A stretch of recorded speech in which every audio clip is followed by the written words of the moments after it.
मनोभीष्टं स्थापितं येन भूतले स्वयं रूप कदा मह्यं ददाति सोपदान्तिकं वन्देऽहं श्रीगुरो श्रीयुतापदकमलं श्रीगुरून् वैष्णवांश्च श्रीरूपं साग्रजातं सहगण रघुनाथान्वितं तं सजीवं साद्वैतं सावधूतं परिजनसहितं कृष्ण चैतन्यदेवं श्रीराधाकृष्णपदान् सहगणललिता श्रीविशाखान्वितंश्च नमो विष्णुपादाय कृष्णप्रेष्ठाय भूतले श्रीमते भक्तिवेदांत स्वामिनिति नामिने नमस्ते सारस्वते देवे गौरवाणी प्रचारिणे निर्विशेषः शून्यवादी पाश्चात्यदेशकारिणे नमो महावदन्याय कृष्णप्रेमप्रदायते कृष्णाय कृष्णचैतन्यनामिने गौरतिसे नमः। हे कृष्ण करुणा सिंधु दीनबंधु जगत्पते गोपीश गोपिकाकान्त राधाकान्त नमस्तुते। तप्त कांचन गौरांगी राधे वृंदावनेश्वरी वृषभानुसुते देवी प्रणमामि हरिप्रिये। नीलाचल निवासाय नित्याय परमात्मने बलभद्र सुभद्राभ्यां जगन्नाथाय ते नमः। देवदेव जगन्नाथ प्रपन्नार्ति विनाशन त्राहि मां पुंडरीकाख्य पतितं भवसागरे। नमस्ते जगदाधार जगदात्मने नमस्तुते कैवल्य त्रिगुणातीत गुणांजन नमस्तुते। करुणामृतपाथोधि सुधाम्ने नमो नमः दीन उद्धारैकगुह्याय कृपापाथदये नमः। परित्राहि जगन्नाथ दीनबन्धु नमस्तुते निस्तारोऽहं भवाम्बोधिं प्राप्य त्वं तरणीं सुखं। नमस्तेस्तु ग्राम नमस्ते मुसलायुध नमस्ते रेवतीकांत नमस्ते भक्तवत्सल नमस्ते बलिनां श्रेष्ठ नमस्ते धरणीधर प्रलम्बारी नमस्तुते पाहि मां कृष्णपूर्वज। देवी त्वं विष्णुमायापि मोहयन्ती चराचरं हृत्पद्मासनसंस्थासि विष्णुभावानुसारिणी। जय देवी भक्तिदात्री प्रसीद परमेश्वरी जय देवी सुभद्रे त्वं सर्वेषां भद्रदायिनी। सुदर्शन महाज्वलकोटि सूर्य समप्रभ अज्ञानतिमिरान्धानां वैकुण्ठाब्ध प्रदर्शक। जय जगन्नाथ जय जगन्नाथ जय जगन्नाथ स्वामी जय जगन्नाथ जय जगन्नाथ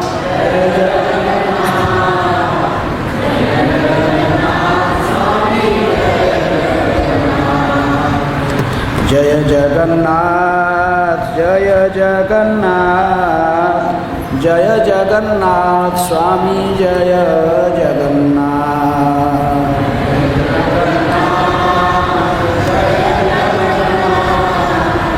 जय जगन्नाथ स्वामी जय बलदेव जय सुभद्रा जय बलदेव जय सुभद्रा जय बलदेव जय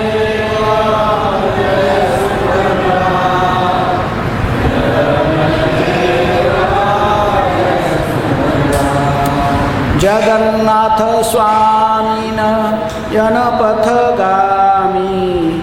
नयनपथगामी भवतु मे जगन्नाथ स्वामी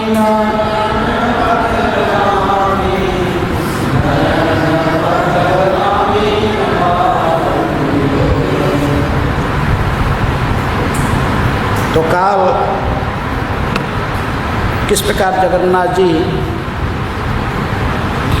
कि नवकलेवर का रहस्य क्या है और अनवसर के समय में जगन्नाथ जी की दर्शन बंद रहता उसके भी क्या रहस्य हैं, उसे काल चर्चा हो गया था। लेकिन ठीक अनवसर के समय में गौरांग महाप्रभु श्री जगन्नाथ व पुरुषोत्तम क्षेत्र को छोड़कर अलारनाथ में जाते थे। अलारनाथ जो कि 20 किलोमीटर दूरी पर पुरी से हैं। अलारनाथ में जाकर वहाँ भगवान अलारनाथ के पास में अपने विप्रलम्भ बाबा विरह भाव को व्यक्त करते थे। लेकिन ठीक गुंडीचा मार्जन की पहला दिन ही महाप्रभु वे पुरी में वापस आ जाते थे। जैसे काल गुंडीचा मार्जन है और गुंडीचा मार्जन के ठीक पहला दिन ही जगन्नाथ जी के नेत्र उत्सव महोत्सव मनाया जाता है व नवजौवन दर्शन इसको कहते हैं। जब 15 दिन तक मैंने पब्लिक दर्शन नहीं देते, साधारण जनताओं को भगवान जगन्नाथ दर्शन नहीं देते, लेकिन गुंडीचा मार्जन के ठीक पहला दिन जगन्नाथ जी फिर साधारण पुरी के लोग सोचते कि जगन्नाथ जी सुस्त हो गए, बहुत स्नान और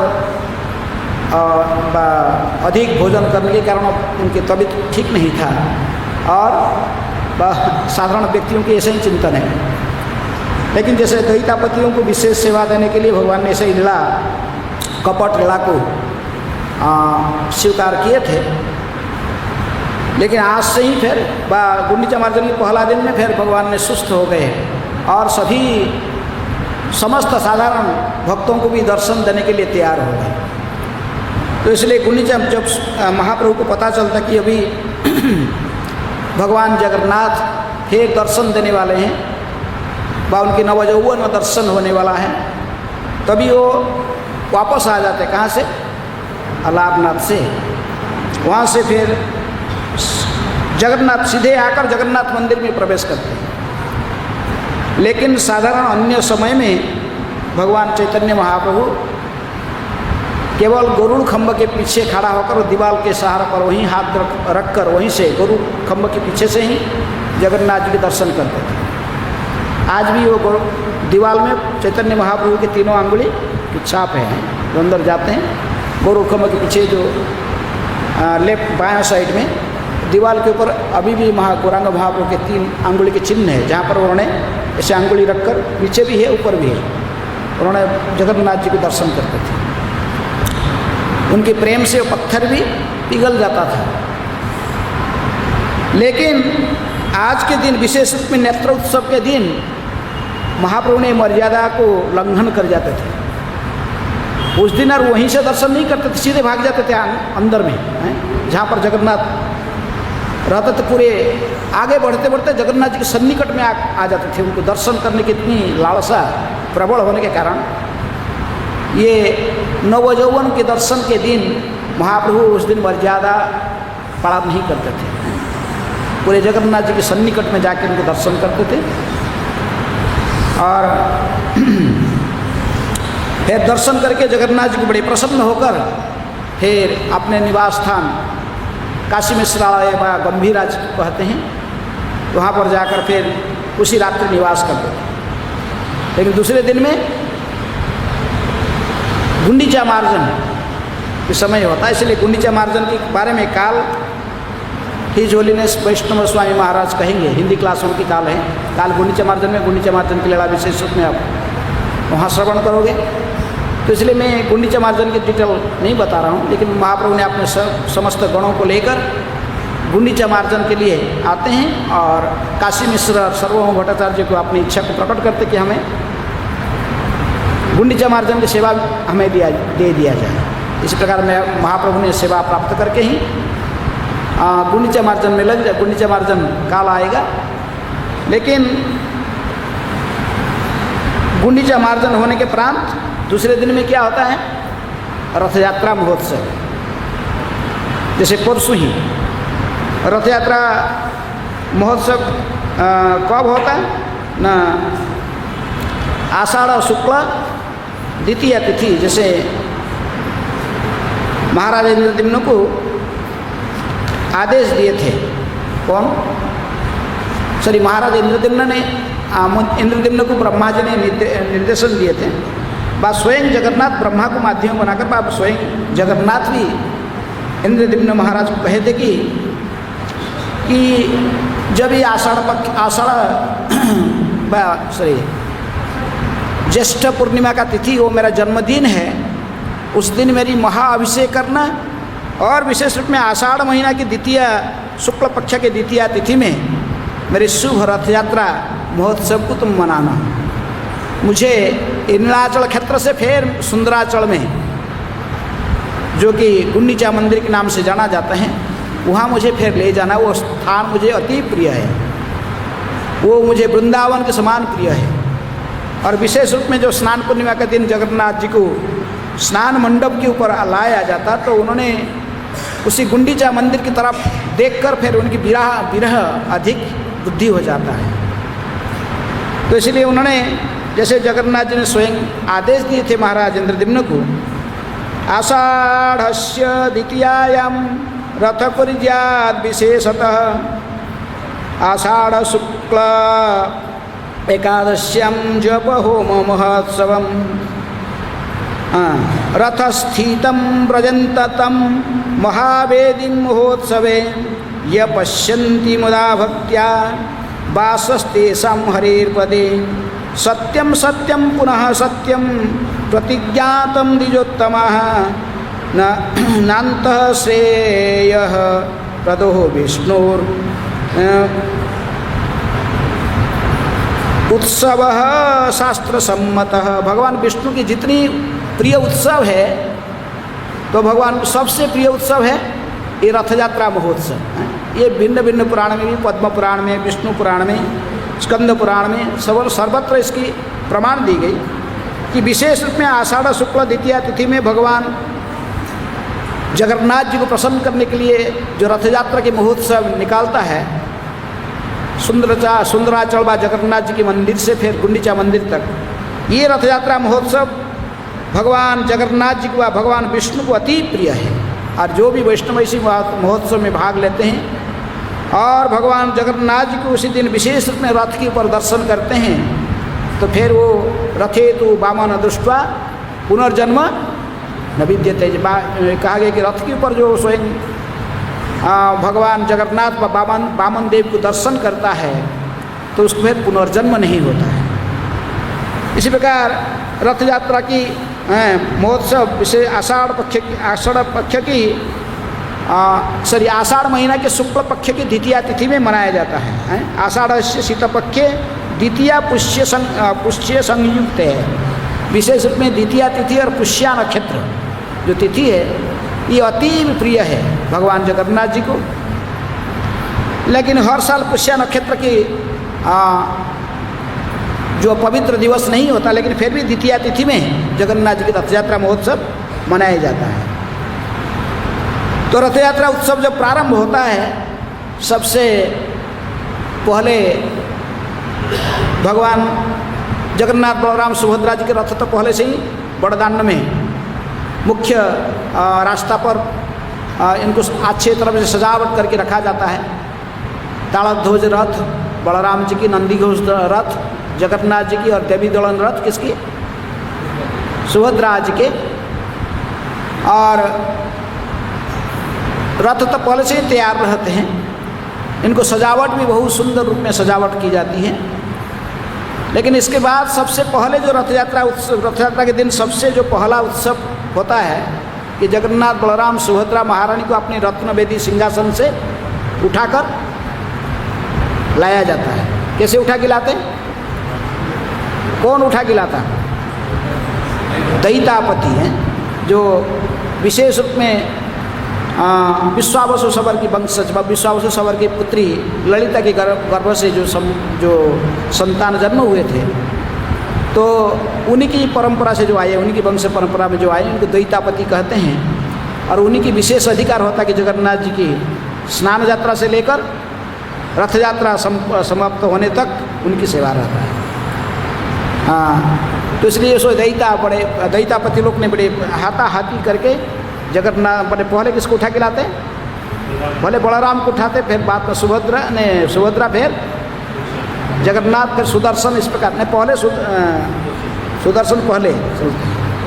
तो इसी प्रकार उन्होंने ये जो रत्न सिंहासन से भगवान को उठा के रथ तक लाना, इस उत्सव को आज क्या कहते हैं? पांडु विजय। लेकिन ये उत्सव तो महाराज इंद्रद्युम्न ने ही 16 ईसा मनवंतर से प्रारंभ किए थे। रथ यात्रा के उत्सव आज के उत्सव नहीं है, ये समग्र विश्व के सबसे प्राचीनतम उत्सव है। इसके बाद में सारे उत्सव मनाए जाएगा, लेकिन ये जो उत्सव महाराज इंद्रद्युम्न ने सत्य युग में 16 ईसा मनवंतर की सत्य युग में प्रारंभ किए थे। लगभग स्कंद पुराण के आधार पर 15 करोड़ 34 लाख साल पहले, इतने दीर्घ समय पहले रथ यात्रा की प्रारंभ हुई थी। और अभी तक भी रथ यात्रा चलते आ रहा है और ऐसा ही चलते रहेगा। कब तक? ब्रह्मा जी की परमायु समाप्त तक। ब्रह्मा जी को भी 51 साल चल रहा है और ऐसे ही उनको 100 साल पूरे जब तक होगा। और ब्रह्मा जी का एक दिन में कितने युग चक्र बीतते हैं? एक दिन में 1000 युग चक्र, सत्य त्रेता द्वापर कली, हजारे बार आर के चले जाते एक ही दिन में ब्रह्मा जी। अब ब्रह्मा पर इतनी दीर्घ समय अभी है, ब्रह्मा जी की परमायु के अंत तक ये जगन्नाथ जी की रथ यात्रा महोत्सव चलते रहेगा। जगन्नाथ जी विराजमान रहेंगे नीलाचल क्षेत्र में और उनकी रथ यात्रा महोत्सव भी चलते रहेगा। लेकिन फिर इसको पांडु विजय क्यों कहते हैं? ऐसा ही इतिहास के प्रमाण मिलता है कि मगधराज अशोक ने जब उत्कल को आक्रमण किए थे उड़ीसा को, और उड़ीसा में तो विजयी हुए, लेकिन उन्होंने बुद्धिस्ट धर्म व बौद्ध धर्म को स्वीकार किया था। इसलिए बुद्धिस्ट लोग ने जगन्नाथ, जब अशोक ने जगन्नाथ मंदिर को कब्जा कर लिए, अब बुद्धिस्ट लोग ने वो अंदर में प्रवेश करके क्या किए? जगन्नाथ जी को का जो सेवा पूजा जैसे हमारा सनातन वैदिक विधि से चलता था, उसको बंद करके अपना बुद्धदेव कहने लगे। जगन्नाथ को क्या कहे? ये बुद्धदेव है, ऐसा कहकर सब पूजा छोड़ के विधिवत पूजा विधि छोड़ के वो बुद्धिस्ट लोग ने जैसे अपने मंत्र तंत्र करते हैं, गाते हैं, जब ध्यान करते तो वैसे ही करते थे। लेकिन ऐसा ही कुछ समय बीतने के बाद दक्षिण भारत में तमिलनाडु में एक विशेष प्रतापी राजा आए। उनकी नाम था पौंड्र विजय। क्या नाम था? पौंड्र विजय नामक एक राजा, बड़े प्रतापी दिग्विजयी राजा दक्षिण भारत में तमिलनाडु में शासन करते थे। और उनके जो मंत्री थे वो महान भक्त थे जगन्नाथ जी के। उनकी नाम था देवेश्वर। उन्हीं की पुत्र ही बाद में विष्णु स्वामी के नाम से प्रसिद्ध हुए, एक संप्रदाय के आचार्य हैं, रुद्र संप्रदाय के आचार्य के। तभी इन्होंने जो मंत्री देवेश्वर ने अपने राजा को सलाह दी कि पौंड्र विजय को देखो, हमारा एक महान चारों धाम से एक धाम, कौन सा? श्रीक्षेत्र जगन्नाथपुरी को ये बुद्धिस्ट लोग ने कब्जा करके रखे। ये हमारा कर्तव्य है इनको वहाँ से भगाना। और जगन्नाथ जी की रथ यात्रा प्राय से इसको बंद कर दिए हैं, इसको फिर प्रचलन करना। तो इसलिए पौंड्र विजय राजा ने उड़ीसा आक्रमण करके फिर ये बुद्धिस्ट लोगों को, जो बुद्धिस्ट शासक थे उस समय, उनको परास्त करके भागा दिए थे। कहाँ से? उड़ीसा से। और जगन्नाथ की सेवा फिर वो स्वयं अपने हाथ से ले लिए थे, क्योंकि बुद्धिस्ट लोग ने कब्जा करके रखे थे मंदिर से। इसलिए पौंड्र विजय महाराज ने फिर रथ यात्रा का प्रचलन किया। विशेष रूप में जगन्नाथ, बलराम, सुभद्रा की महारानी के विग्रहों को फिर गुंडीचा मंदिर में रथ निर्माण करके रथ में बिठा कर लाए थे और मंदिर को फिर दोबारा उसको मैंने इसकी रिनोवेशन करके उसमें यज्ञ आदि करके इसको पवित्र करके फिर भगवान को वापस लेकर गए थे। लेकिन कई सालों के बाद बुद्धिस्ट लोगों के हाथ से जो उद्धार किए थे जगन्नाथ, बलराम, सुभद्रा जी को और उनकी रथ यात्रा दोबारा प्रचलन किए थे, इसलिए उसी पौंड्र विजय महाराज के नाम के आधार पर ये जो उत्सव है जगन्नाथ, बलराम, सुभद्रा को फिर रत्नवेदी से उठाकर रथ तक लाना, उन्हीं के नाम से इसको पौंड्र विजय कहते थे। लेकिन आस्ते आस्ते वो अपभ्रंश होकर शब्द क्या हो गया? पांडु विजय के नाम से जाने जाते हैं। जगन्नाथ, बलराम, सुभद्रा को ऐसे पकड़ पर लोग ऐसे ही रस्सी से कमर में बांधे रखते। क्या बांध के रखते हैं? मोटे रस्सी यहाँ बांधा जाता है। वो इतने साधारण विग्रह नहीं है जैसे हमारा कोई विग्रह इसकर में देखते हैं। वो विशाल विग्रह हैं, 7 फुट के विग्रह हैं, बहुत ओजन है, उनको उठाना ऐसे संभव नहीं 2-4 लोग। तो इसलिए ये जगन्नाथ जी भी जो उठा के लाते, तो उठाने के बाद वहाँ सामने क्या डालते, एक बहुत बड़े रुई से बना हुआ एक विशाल गधे, हैं, जैसे हम व्यासासन में डालते हैं सब, इससे बड़ा ऐसे ही गोल गधे डालते हैं। तो जगन्नाथ जी को उठाकर उसी का ऊपर पहल रखते हैं। पहले बलराम, फिर अंतिम में जगन्नाथ की टर्न आता है, उनको सब वहाँ उठाते हैं। कभी कभी तो वो फट भी जाता है, फिर दूसरे नया कई कुशन बनाकर रखते हैं, फिर आगे डालते हैं, फिर जगन्नाथ उठाकर वहाँ पर रखते हैं। जोर जोर से पंडे लोग ने चिल्लाते हैं, जोर जोर से भगवान को नाम लेते हैं, फिर आगे रखते हैं। तो ये जो रथ तक इनको ऐसे ही उठाना रखना, फिर उठाना रखना, ऐसे करके जो लाते हैं, इसी उत्सव को पाउंडर विजय कहते हैं। एक व्यक्ति रहता था दिल्ली में, लगभग 1500 शताब्दी में, उसके नाम था क्या, परमेष्ठी नाम से एक व्यक्ति रहता था। वो उसका पीठ में एक कुबड़ था और देखने में इतने सुंदर नहीं था, लेकिन फिर भी वो बहुत प्रसिद्ध था उसकी टेलरिंग के लिए। वो टेलर था, सिलाई कार्य बहुत अच्छा ढंग से करता था। यहाँ तक कि जो बादशाह, मुगल बादशाह जो शासन करते थे पूरे भारत को, उन्होंने भी अपने सब जो कुछ सिलाई काम उसी से कराते थे, इसलिए बड़ा प्रसिद्ध था। तो उसने एक बार, वो हर साल जगन्नाथ जी की रथ यात्रा में अवश्य आता था, लेकिन एक साल वो मुगल सम्राट ने उनको, मुसलमान राजा जो थे, इनको अपने सिंहासन में, राज सिंहासन में बैठने के लिए पिलो, दोनों पिलो रखने के लिए 3 तकिया, कुशन और तकिया का बनाने के लिए इनको दिए थे ऑर्डर दिए। लेकिन इस कपड़े बड़े मूल्यवान था, पाट वस्त्र, उसमें सब हीरे लीले मोती माणिक्य सोने की सब ऐसे सब किनारे में सब वस्त्र में लगा हुआ था। उस कपड़े को देखकर वो परमेष्ठी की भावना है कि अरे एक साधारण मनुष्य ऐसे ही ऐसे इतनी कॉस्टली वस्त्र को अपने यूज करके बैठेगा, ये तो जगन्नाथ जी के लिए यदि यूज होता तो बहुत अच्छा होता। इसलिए उसके मन में ऐसे ही भावना जो प्रकट हुआ और उन्होंने प्रकृति में ऐसे तो कुशन को बना लिया, बना के रेडी करके रखा। लेकिन उसी दिन 3 कुशन बना कर रेडी करके रखा, तकिया और कुशन बना दिया। लेकिन बड़े दुखी था कि मैं इस साल नहीं जा पाया, कहाँ, जगन्नाथ जी की रथ यात्रा में दर्शन के लिए। तो इसलिए मन में मन वो बैठकर ही जगन्नाथ ध्यान करता था उस दिन, कि आज तो रथ यात्रा के दिन बैठकर ध्यान करने लगा। आज जगन्नाथ जी की रथ समय हो गया, ठीक 8:30-9 बजे जगन्नाथ जी अपने आसन सिंहासन से उठते हैं, इसको उठा के लाते हैं पंडे लोग। अभी ध्यान में देख रहा था ऐसे ही, अभी जगन्नाथ उठ के आ गए और सामने कुशन डालकर पंडे लोग ने कुशन के ऊपर बैठाए।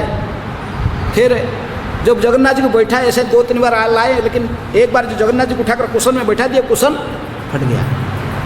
और पंडे लोग चारों साइड ढूंढ रहे, और एक कुशन कहाँ सामने रखेंगे, जगन्नाथ जी को फिर बैठाएंगे। वो उनको कुशन नहीं मिलता, तो ये ध्यान में करा था, अरे मेरे पास एक कुशन। ध्यान में वो अर्पण कर दिया एक कुशन, जो बनाया था किसके लिए, मुसलमान राजा सम्राट के लिए। ध्यान में एक कुशन जगन्नाथ जी को अर्पण कर दिया। जो अर्पण कर दिया तो ध्यान में देख रहा था, देखकर बड़े आनंद में आया। इसका आंख से जगन्नाथ जी ने वो कुशन को देख रहा था कि जगन्नाथ जी ने साक्षात उस कुशन को स्वीकार कर लिए, लेकर बार मुस्कुराते हुए उसी का पर फिर बैठ गए। बड़ा खुश हो रहा था कि आज मेरा सेवा स्वीकार कर लिए, कौन, जगन्नाथ। लेकिन ऐसे ही देख रहा था, रथ तक भगवान आ गए, लेकिन जो इसके बाद उसके जो प्रकृतिस्थ हो गया, ध्यान खुल गया, देख रहा था कि सत को सत वो एक कुशन गायब है, जो 2 थे, 2 से 1 तो भी वो ऐसा ही सोच रहा था। लेकिन बड़ा तो खुश हुआ कि जगन्नाथ जी ने मेरे सेवा स्वीकार किया। लेकिन दूसरे मुहूर्त में भय भी हो रहा था कि अभी मुझे क्या करेगा, मुसलमान सा जो सम्राट है उसको पता लगेगा तो अभी मुझे तो बहुत बड़ा शास्ति देगा, क्या करूं। जगन्नाथ जी से प्रार्थना करके ही ध्यान करता था। उसी समय वो बादशाह के नौकर आ गए, देखिए ये बादशाह बोला रहे तो क्या प्यार नहीं तैयार हो गया कि नहीं, कुशन जो दिए थे टकिया जो बनाने के लिए, चलो हमारे साथ। तो क्या करेगा, एक ही था, एक ही टकिया को ऐसे काम ऐसे ही हाथ में से पकड़ के गया। वो लोग बोले 2 था ना ऑर्डर, कुछ बोला नहीं, एक लेकर जा रहा था। बादशाह ने पूछा कि क्या परमेष्ठी, कहाँ है, मेरा टकिया रेडी है, मेरी कुशन रेडी कर देना। हाँ हाँ, नहीं कुछ बोलता नहीं था, एक ही कुशन था, दे रख दिया सामने। बोले एक क्या है, मुझे 2 कुशन का ऑर्डर दिया गया था और मैं सारे कपड़े और सारे सरंजाम तुमको दिया था, एक क्या है और एक कहाँ गया। परमेश्वर ने खड़ा उठा, क्या करेगा, आंख से अश्रु को टपक रहा था, कहा कि एक कुशन मेरा जो है जगन्नाथ ले लिया। बोले जगन्नाथ ले लिया, जगन्नाथ कौन होता है, मैं सुना है कि हिंदू भगवान कोई रहता है जगन्नाथपुरी में, है वो कैसे ले लेगा, वो लकड़ी का विग्रह है वहाँ बैठा रहता है, इतने यहाँ से 2000 किलोमीटर दूर में बैठा रहता है, वहाँ से कैसे ले लेगा कुशन यहाँ से, उसका तो हाथ भी नहीं मैं सुना है, और वो कैसे यहाँ से उठा के ले जाएगा। जगन्नाथ ले गए, मेरे साथ मजाक करते हो, तुम्हारा जगन्नाथ क्या कर सकता है, अभी मैं तुमको जेल में डालवा दूंगा, जगन्नाथ क्या कर लेगा तुम्हारा। बेचारा हाथ जोड़कर कहा कि बादशाह मैं क्या करूं, जो सत्य है मैं बता दिया। मैंने तो हर साल रथ यात्रा में जगन्नाथ जी की जाता था, आपने इस साल बंद करा दिया और मुझे काम दे दिया, मैं काम में लग गया, लेकिन रथ यात्रा के मैं ध्यान से भगवान के रथ यात्रा में किस प्रकार वो सिंहासन से उठकर रथ का आ रहे थे उस दृश्य को देख रहा था। और भगवान को बैठने के लिए जो कुशन डालते थे, कुशन फट गया तो उनकी और कोई पुजारी लोग दूसरे कुशन ढूंढ रहे थे, कोई मिलता नहीं, तो इसलिए मैं ध्यान में इसको अर्पण कर दिया, जगन्नाथ सच को सब स्वीकार कर। लेकिन उसको ये सेटिस्फाइड आंसर नहीं हुआ। बादशाह ने बोला इसको जेल में डाल दो, पागला भी कर रहा है, ये क्या क्या बकवास कर रहा है इधर बैठ के, इसको डाल दो जेल में, डाल दो। इसको जेल में डाल दिए, हाथ पैर बांध के जेल में फेंक। पहले इसको खाना पीना कुछ नहीं देना, फेंक दो जेल का, ऐसे ही भूखे प्यास में मर जाएंगे। तो बांध दिए तो बेचारा क्या करेगा, बैठ कर वो जेल के अंदर बहुत दुखी हुआ। जय जगन्नाथ, जगन्नाथ जी को प्रार्थना करने लगा, हे भक्तवत्सल, हे जगन्नाथ, हे दीनबंधु, हे करुणा सागर, हे ऐसे ही बहुत प्रार्थना करके ही मेरी रक्षा कीजिए, यदि आप नहीं रोकोगे तो मेरी स्थिति है, आज मैं इस बादशाह के हाथ से मेरी मृत्यु होने वाला है, इस जेल में बिना खाए पिए। ऐसे ही कहकर आपने हरे कृष्ण कृष्ण कृष्ण हरे हरे, हरे राम राम राम हरे हरे महामंत्र जपा करता था। और जेल के अंदर ऐसे आस्ते आस्ते संध्या के समय भूखा था रहा दिन भर, थोड़ा रात्रि हो गया, अंधकार हुआ था, थोड़ा इसके नींद आ गया, आँख लग गया, लेकिन स्वप्न में देखा कि स्वयं जगन्नाथ पधारे हैं जेल में। हठात उसकी जो आँख खुला और देखा सतकुसत ही उसके सामने खड़े थे, कौन, भगवान जगन्नाथ। पूरा जेल के अंदर अंधार नहीं था, पूरे आलोकित हो गया था उसकी कमरा, तो अंधार की कमरा था, लेकिन जगन्नाथ जी के वहाँ पर उपस्थिति के कारण आलोकित हो गया। और जगन्नाथ जी ने उसको कहे कि अरे तू इतना क्यों भयभीत है। जगन्नाथ जी उस वहाँ पर प्रवेश करते ही उसकी बंधन अपने आप सब खुल गए थे, इसके जितने सब बेड़ी लगाओ तो पल सब खुल गए। कहीं चिंता मत कर, काल तुमको जितना अपमानित किया बादशाह ने, इतने ही सम्मानित करेगा। तुम मेरी भक्ति किए हो, तुमको कौन बाधा दे सकता है। इसके बाद जगन्नाथ जी ने गए वो बादशाह के पास, वो भी सो रहा था अपने कमरे में, रात्रि में चाबुक हाथ में था उसको जाकर 2-4 चाबुक लगाया। ये क्या, अरे तू इतने दुष्ट है, इतनी तेरी हिम्मत है, तू मेरे भक्तों को लेकर जेल में डलवा दिया है, जानता नहीं मैं ही तेरा अल्लाह हूँ, तू मुझे क्या सोच रहा है। तेरे बाप का संपत्ति मेरे को वो मुझे दिया, वो मुझे वो टकिया जो वस्तु दिया वो मेरा ही है, ये सारा दुनिया की समस्त वस्तु मेरा है, मैंने ही तुझे बादशाह की पद पर बैठाया है। तूने तुरंत जाकर मेरी भक्तों को काल सुबह ही प्रातः काल में स्वहस्त में इसको मुक्त करना, केवल मुक्त करना नहीं, इस तुम जो गलती किया इसको पूरे दिल्ली शहर में क्या नगड़ा बजाते हुए इसको घोषणा करना, और मेरे भक्तों को तुम अपने राजगुरु के रूप में स्वीकार करना, तुम अपने स्पिरिचुअल मास्टर आध्यात्मिक गुरु के रूप में इसको स्वीकार करके उसकी गाइडेंस में ही चलना, नहीं तो तुझे मैं संपूर्ण रूप में सबंश समाप्त कर दूंगा। और चाबुक में लगाया 2-4 हाथ लगाए, फिर अंतर ध्यान हो गया। वो तो सोच रहा था कि सपनों देख रहा है कि क्या हुआ, जब तक गया बड़े चित्कार करके, लेकिन सब कुछ देखा कि सब दाग है। जैसे वो काजी था, कहाँ नवद्वीप में काजी भी, वो मृदंग को तोड़ा था, चांद काजी मृदंग को तोड़ दिया था, कीर्तन करते थे भक्त लोगों ने आकर शिवासंगर में मृदंग को तोड़ के गया था। और उस रात में क्या देखा, नृसिंहदेव एक व्यक्ति जो शरीर मनुष्य का और सिंह का मुख, उसके छाती पर बैठ कर उसको फाड़ रहे थे, उसको दाग भी था, नाखून का दाग था। बाद में महाप्रभु को दिखाया। उसी प्रकार बादशाह ने दूसरे दिन सुबह सुबह बड़े भयभीत होकर भागा, कहाँ? जेल में सीधे जाकर देखा वो उसको देखते हैं, लेकिन परमेष्ठी तो अभी, और ऐसे ही जैसा कुबड़ था, पीठ में कुबड़ भी नहीं है, और बहुत सुंदर एक युवक रूप में, केवल मुख का आकृति तो ऐसा ही है, लेकिन तो पहले जैसे देख रहा था कुबड़ था इतनी, लेकिन अभी तो कुबड़ भी कहीं चला गया और सारा शरीर बड़ा सुंदर दिख रहा है। एक सुंदर युवा पुरुष के रूप में वहाँ पर खड़ा है और अपना भजन कर रहा, ताली बजाकर, बंधन बंधन कुछ नहीं, हाथ में कड़ी है ना, पैर में कड़ी है। वो तो पहले से जगन्नाथ जी की उपस्थिति में सब वो मुक्त हो गया था। राजा ने जाकर उसको फिर प्रणाम करता, तो उसको क्षमा प्रार्थना करता, तो उसको लाकर फिर एक विशाल बहुत बड़े हाथी को सजाकर उसके ऊपर उसको बैठाकर फिर इसको अपने गुरु के रूप में स्वीकार करके ही उसकी महिमा को सारा घोषणा करता, पूरे दिल्ली में प्रचार करता है। क्योंकि ये पांडु विजय की कथा इसे एक भक्त का चरित्र इसमें रिलेटेड है परमष्टि के, तो संक्षेप में कहा। तो इस प्रकार पांडु विजय के जो उत्सव समाप्त होता है, जगन्नाथ बलराम आ जाते हैं अपने रथ में, फिर सुभद्रा आ जाते हैं, जगन्नाथ आ जाते हैं, सुदर्शन पहले से ही आ जाते हैं। तो ये सभी अपने अपने रथ में विराजमान होने के बाद कौन आता? गजपति राजा आते हैं। गजपति राजा आके क्या करते हैं? छेरा पहरा है, चंदन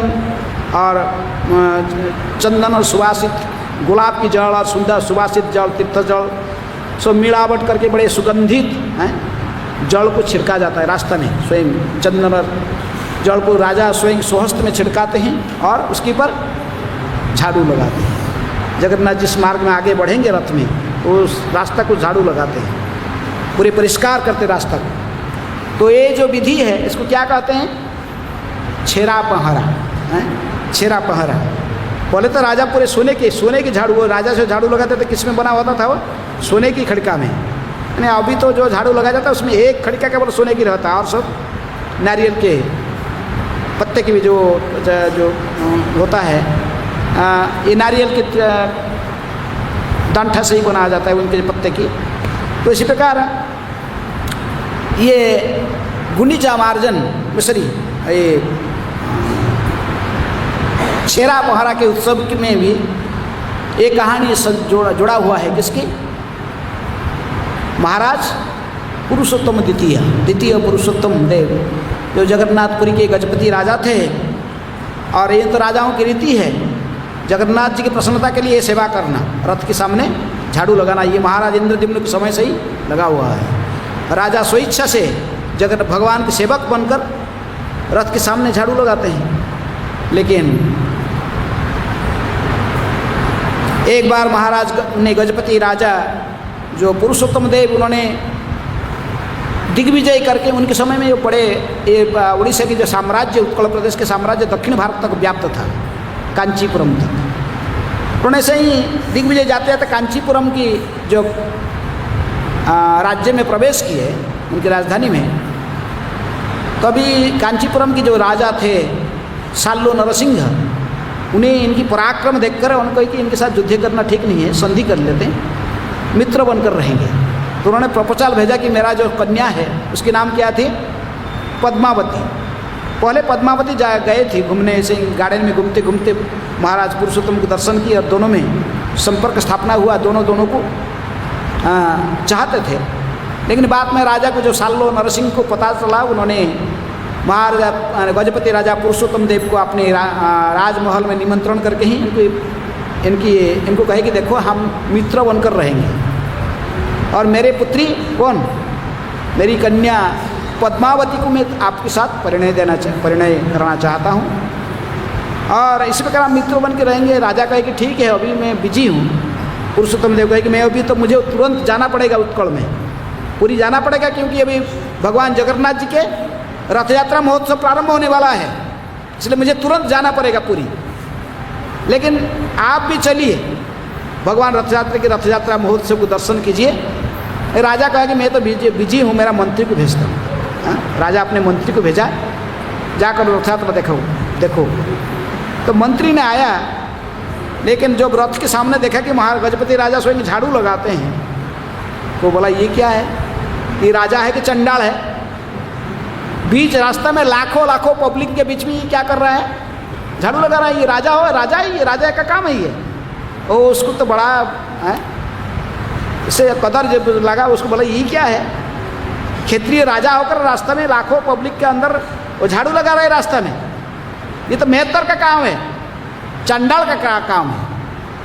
तो उन्होंने वहाँ से क्रोधित होकर वापस चला गया अपने राज्य में। आकर राजा को कहा, सालो नरसिंह देव जो कांचीपुरम के राजा थे, तो ये किसको आप लड़की देने जा रहे हो, राजकन्या को किसके साथ शादी करना चाहते हो? तो एक मेहतर है, वो चंडाल है, लाखों पब्लिक के अंदर में रास्ते में झाड़ू लगाता है, इसको नहीं देंगे कन्या है, पद्मावती को हम इसको कन्यादान नहीं करेंगे।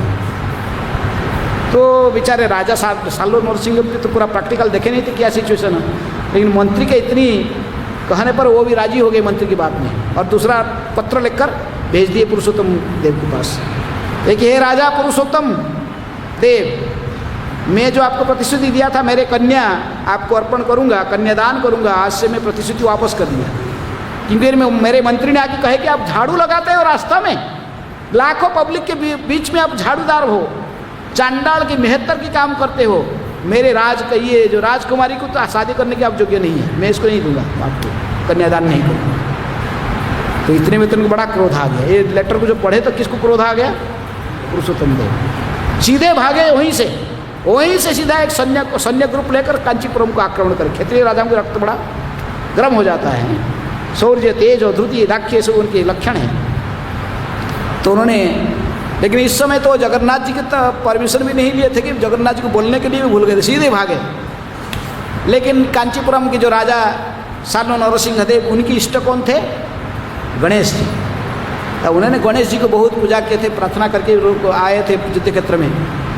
गणेश जी तो सारा बाधा विघ्न के देवता है, तो इसलिए पुरुषोत्तम देव जाकर जो रात्रि में वहाँ कैंप अपने टेंट डाल दिए उनके कांचीपुरम की शिवा में।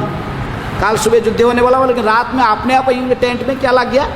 आग लग गया इनके टेंट में, महाराजा पुरुषोत्तम देव की टेंट में। बाध्य होकर इनको वापस आना पड़ा है। लेकिन जो वापस आ रहे थे बोले कि तो कांचीपुरम के राजा तो बड़े खुश थे कि देखो गणेश जी ने बाधा डाल दिया उसकी, सारे टेंट में आग लग गया, सब भाग गए, छिन्न भिन्न हो गए। जो वापस आते राजा बड़े दुखी थे। रास्ते में एक साधु का आश्रम था, आश्रम से पियासी होकर राजा ने जाकर पानी जल पीने के लिए गए। तो साधु ने बोला कि महाराज आप इतने विषन्न क्यों, दुखी क्यों दिखाई पड़ रहे हो? तो उन्होंने कहा कि देखो कि मैंने इतनी बड़ी अपमान जगन्नाथ जी के सामने में छेरा पहरा कर रहा था, कांची के राजा मुझे इतना बड़ा अपमान दिया, मुझे मेहतर कहा, चांडाल कहा। मैं तो जगन्नाथ जी की सेवा कर रहा था, कोई दूसरे की नहीं। मुझे ऐसा ही अपमान दिया था, क्रोधित होकर मैं गया था इसी राजा को समुचित शास्ति देने के लिए, उसको बंदी बना के लेके आने के लिए। लेकिन क्या ऐसा ही हुआ, मैं तो वहाँ पर जब युद्ध करने के लिए जहाँ पर मैं टेंट लगाया था वो टेंट सारे आग लग गए मेरे, मुझे बाध्य होकर वापस आना पड़ा। तब ये साधु ने कहा कि हे महाराज, आपने कि जाने के समय में भगवान जगन्नाथ जी से प्रार्थना करके गए थे, उनसे अनुमति लेकर गए थे। तभी पुरुषोत्तम देव कही कि हाँ, मैं तो उस बात भूल गया था, इतनी क्रोध में आ गया था कि मैं सीधे वहीं से भाग गया था कांचीपुरम। जगन्नाथ मंदिर में जाकर जगन्नाथ जी के पास प्रार्थना करना बा, उनसे अनुमति लेने के लिए मेरे पास समय नहीं था। तभी साधु ने कहा कि महाराज अभी दोबारा जाइए, भगवान जगन्नाथ जी के मंदिर से प्रार्थना कीजिए और उनकी अनुमति आशीर्वाद लेकर फिर जाइए, अब निश्चित रूप में विजयी बनेंगे। राजा को ये बात बहुत अच्छा लगा।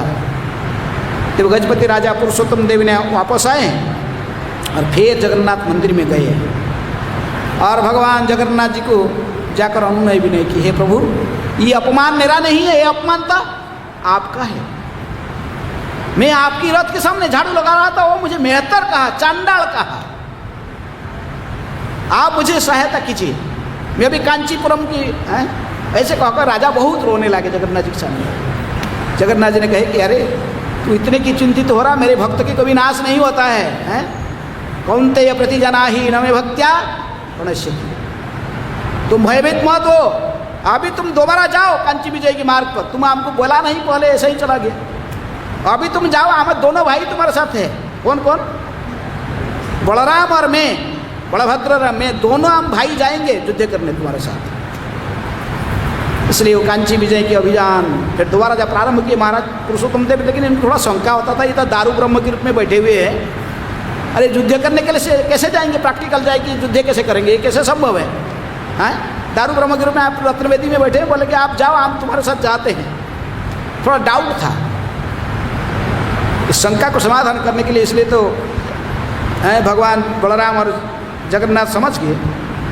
लेकिन जिस मार्ग में महाराज ने गजपति राजा पुरुषोत्तम देव की सेना वाहिनी आ रहे थे, राजा भी स्वयं अपने रथ पर सवार होकर आ रहे थे, तो इसकी पहले पहले ये दोनों भाई चले गए। कौन?